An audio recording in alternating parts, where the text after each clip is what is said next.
So have you ordered anything off the internet recently? A couple of weeks ago, I ordered a pair of shorts, and I got the order confirmation email and then the shipping confirmation email, and I click the tracking number and I look at the expected delivery date, and it's 12 days from now. Which is only funny because there's a point in my not too distant past where I lived close enough to an Amazon distribution center that if I ordered in the morning, it would be on my doorstep before I went to bed. You know what I mean? 12 days. Maybe it's 9 weeks in quarantine, or maybe I'm losing my mind. Maybe it's a combination of both, but I really can't help but feel like this whole situation has put us 20 years in the past. 12 days. That reminds me when I was a kid and I'd order my soccer cleats for the year, and it would take 2 to 3 weeks for them to get there. That's how I felt, waiting every day. I do feel very much there's a lesson in this, though. I feel like there's a lot that can be learned from this situation. Jesus, when he was given the Sermon on the Mount, right? He talks about, he opens it with this incredible line: "Blessed are the spiritually needy."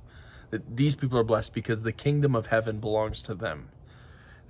So if you are someone who sees yourself as spiritually needy, you are more likely to understand, perceive, implement, and thrive in this new way of ordering the world that Jesus began doing at the cross and continues to move forward in and through us.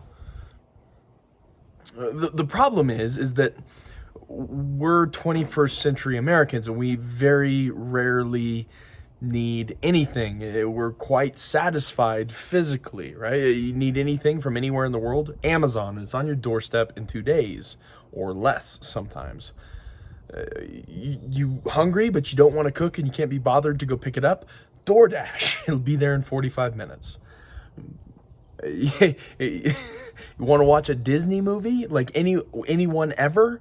Disney Plus. When's the last time that you rewound a VHS tape? Rest in peace, Blockbuster.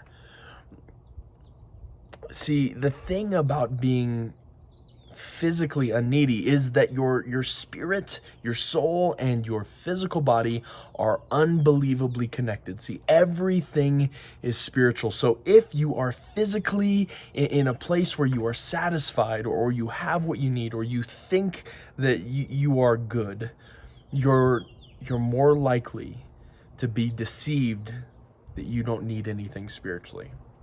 Right? So if you are an American, you're more likely to think you don't have a spiritual need. I think what quarantine is doing for me, at least, is really leveling that playing field and giving me an opportunity to really evaluate my patterns and way of living and sort of my pace of life even. I feel very much everything has slowed down. Not just shipping, but most things.